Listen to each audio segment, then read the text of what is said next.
ఉదయకాలపు దేవుని ప్రత్యక్షత.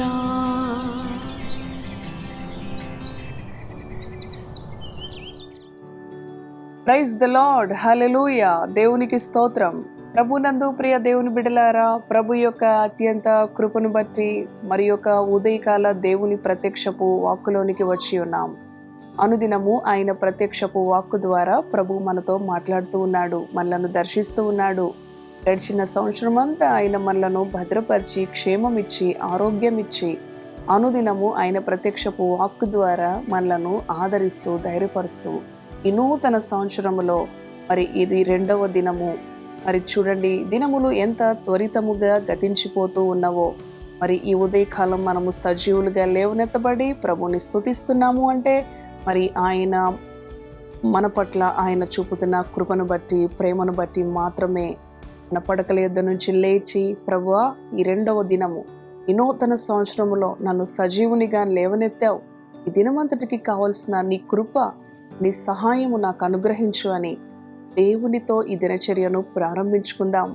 పరిశుద్ధ గ్రంథములో ఈ రోజున ప్రభు మనతో మాట్లాడుతున్న వచన భాగం కీర్తనలు 84వ అధ్యాయము 10వ వచనము చదువుకుందాం.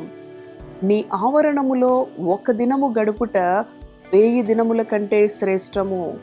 భక్తిహీనుల గుడారములో నివసించుట కంటే నా దేవుని మందిర ద్వారమునొద్ద నుండుట నాకిష్టము. హల్లెలూయా. దేవునికి స్తోత్రం. అవును ప్రియ దేవుని బిడలారా, ఆయన ఆవరణములో 1 దినము గడుపుట 1000 దినముల కంటే శ్రేష్టం. ఇటువంటి శ్రేష్టమైన అనుభవాన్ని నీవు పొందుకోవాలని ఈ ఉదయకాలం ప్రభువు నీతో మాట్లాడుతూ ఉన్నాడు. అంతేకాదు, మరి చదువుకున్నాం కదా, భక్తిహీనుల గుడారములో నివసించుట కంటే నా దేవుని మందిర ద్వారమునొద్ద నుండుట నాకిష్టం. భక్తిహీనుల గుడారములో ఆయన బిడలంగా ఉన్న మనము మరి ఏ విధముగాను నివసించడానికి, సహవాసము చేయడానికి ప్రభు మనకిచ్చిన సమయమును వ్యర్థపరచుకోవడం ఆయన చిత్తము కాదు. ఆయన సన్నిధి, ఆయన మందిర ఆవరణమును ఆనుకొని, అవును కదా, మరి నా దేవుని మందిర ద్వారమునొద్ద నుండుట, చూడండి, ద్వారమునొద్ద ఉండుట నాకు ఇష్టము. భక్తులు మరి దావీదు భక్తుడు తెలియచేస్తా ఉన్నాడు. మరి 1 దినము 1000 దినముల కంటే శ్రేష్టమైన అనుభవం ప్రభు నీకు ఇవ్వాలని ఈ నూతన సంవత్సరం ఆయన మరి ఒకసారి మాట్లాడుతూ ఉన్నాడు. ఈ వచన భాగం మనకెంతో పరిచయమైన వచన భాగం. మరి చదివి విని వదిలేసే వారంగా కాకుండా ఈ నూతన సంవత్సరం ఆయన మనకు నూతన స్వభావమును, నూతన మనసు, నూతన ఆరోగ్యం, నూతన ఆత్మీయ జీవితం ఆయన మనకిచ్చి మనలను శ్రేష్టమైన ఈవులను పొందుకునే విధముగా ఆయన మనలను బలపరచాలని మాట్లాడుతూ ఉండగా, అవును ప్రభువా, భక్తిహీనుల నివాసములో నేను నివసించుట కంటే నా దేవుని మందిర ద్వారమునొద్ద నివసించుట నాకు మేలయ్యా. నీతో సహవాసం చేసే అనుభవం నాకెంతో మరి ఆశీర్వాదము ప్రభువా, అది నాకు నెమ్మది కలుగ చేస్తుంది ప్రభువా.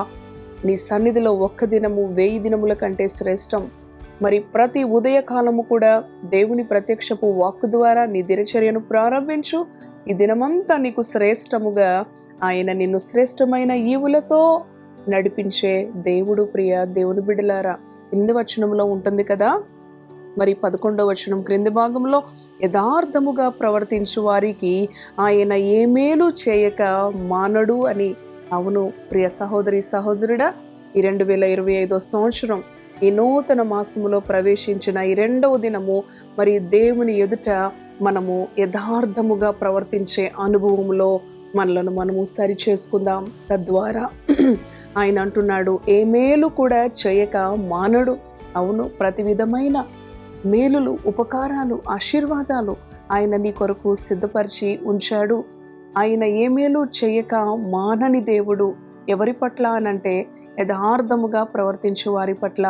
నీ దేవుని ఎదుట నీవు నిర్దోషిగా, నీతిమంతునిగా, పరిశుద్ధునిగా అగుపరుచుకున్నప్పుడు ఆయన నీ జీవితంలో శత్రువులను కూడా నీకు మిత్రులుగా మార్చే దేవుడు. ఎన్నో కఠినమైన పరిస్థితులు, మరి ఎన్నో వ్యతిరేకమైన పరిస్థితులు, ఎన్నో మరి నిన్ను బాధను, భారాన్ని మరి అనుభవించే పరిస్థితుల నుంచి, నీవు మోయలేని పరిస్థితుల నుంచి, నీవు భరించలేని పరిస్థితుల నుంచి ఆయన నిన్ను విడిపించే దేవుడు. ప్రియ దేవుని బిడ్డ, ఆయన ఎదుట యథార్థముగా ప్రవర్తించే అనుభవం కలిగిన వారికి ఆయన ఏ మేలు చేయక మానను అంటున్నాడు. కనుక ఈ నూతన సంవత్సరం మరి ఆధ్యాత్మిక జీవితములను నూతనీకరించుకుందాం. మన దేవునితో సహవాసము చేయుటలో బలము కలిగి, అవును, ఈ లోకములో భక్తిహీనుల నివాసములో నివసించుట కంటే భక్తిహీనుల గృహములలో భక్తిహీనులతో సహవాసం, ఈ లోక స్నేహం దేవునితో వైరమని దేవుని వాక్యం సెలవిస్తూ ఉంది. నా దేవుని మందిర ద్వారమునొద్ద నివసించుట నాకు మేలు అంటూ ఉన్నాడు. ఆయన సన్నిధిలో ఒక్క దినము 1000 దినముల కంటే శ్రేష్టము అంటూ ఉన్నాడు. ఈ శ్రేష్టమైన అనుభవం, ఈ ఉత్తమమైన అనుభవం ఈ సంవత్సరం నీవు పరిపూర్ణంగా అనుభవించాలని, ప్రభు యొక్క సమృద్ధికరమైన దీవెనలను నీవు సొంతం చేసుకొని, నీ ప్రతి విధమైన భారము నుంచి, ప్రతి విధమైన ఒత్తిడి నుంచి, నీకు భయాన్ని కలిగించే పరిస్థితుల నుంచి ఆయన నిన్ను విడిపించాలని ఆయన వాక్కు మరి ఒకసారి తెలియచేస్తూ ఉండగా, అవునయ్యా, యథార్థముగా ప్రవర్తించు వారికి ఏ మేలు చేయక మానవని నీ వాక్యము సెలవిచ్చిన రీతిగా నన్ను ఈ నూతన సంవత్సరం నీ ఎదుట ఒక యథార్థకరమైన అనుభవం, నా ఆలోచనలో, నా మాటలో, నా ప్రవర్తనలో, ఈ లోకములో ఒక నీ బిడ్డగా, ఒక శక్తివంతమైన బిడ్డగా, ప్రత్యేకించబడిన బిడ్డగా, ఆశీర్వాదకరమైన బిడ్డగా, సమాధానమునకు కర్తగా ఉండే బిడ్డగా నన్ను బలపరచు ప్రభువా. దేవుని ఎదుట నిర్దోషముగా నీతిగా నడుచుకునే బిడ్డగా నన్ను బలపరచయ్యా. అటు వారికి నీవు ఏ మేలు చేయక మానను అని సెలవిస్తున్నావు. నీ మేలు, నీ ఆశీర్వాదం, నీ కృప నాకు అవసరం అని దేవునికి నిన్ను నీవు సమర్పించుకో.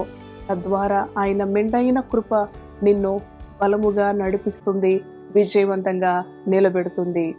తలలు వంచండి, మరి ప్రార్థన చేసుకొని దేవుని ఎదుట ఈ నూతన సంవత్సరంలో ఆరంభ దినాలలో మరి దేవుని ఎదుట ఒక నిర్ణయం దేవుని ఎదుట మనం చేద్దాం. అవునయ్యా, ఏ విధము చేత దుష్టుడు నన్ను మరి తప్పుత్రోవ పట్టించాలి, భక్తిహీనుల నివాసములో నేను నివసించకుండా నీవే నాకు సహాయం చేయని ఆయన కృపకు అప్పగించుకుందాం. ప్రార్థన. దయగలిగిన తండ్రి, కృపగలిగిన యేసయ్య, నీ పరిశుద్ధ నామానికి వందనాలు.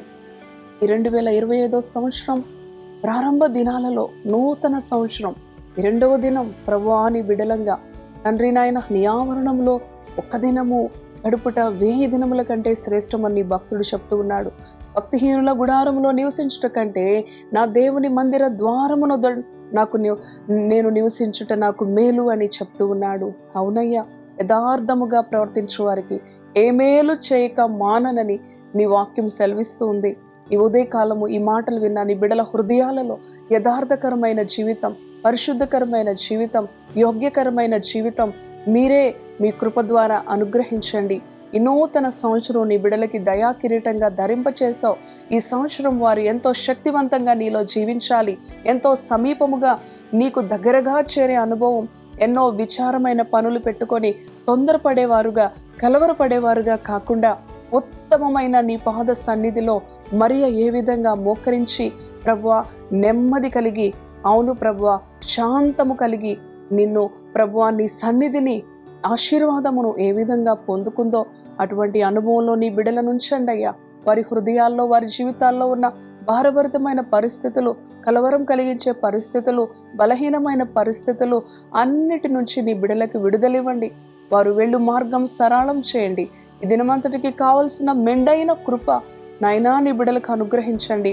నీ యొక్క సమాధానము, నీ సంరక్షణ ప్రభువా, చదువుకుంటున్న బిడ్డలు, జాబ్ చేస్తున్న బిడ్డలు, బిజినెస్ చేస్తున్న బిడ్డలు నాయనా ప్రతి బిడ్డకి వారి ప్రయాణాల్లో క్షేమము దయచేయండి. ప్రభువా నీకు వందనాలు. ఈ మాటలు విన్న ప్రతి బిడ్డ జీవితంలో నీ యొక్క కార్యము జరిగించి యథార్థముగా నీ ఎదుట నిందారహితులుగా, నిర్దోషులుగా నీ మహిమ కొరకు ప్రతి విధమైన మేలు, ప్రతి విధమైన శ్రేష్టమైన ఈవులను పొందుకొని అనేకులకు దీవెనకరమైన బిడ్డలుగా ఈ నూతన సంవత్సరం నీ బిడ్డలను ఆశీర్వదించి బలపరిచి వాడుకొనమని యేసయ్య పరిశుద్ధ నామములో ప్రార్థిస్తున్నాను తండ్రి. Amen, amen. Praise the Lord. God bless you. Thank you.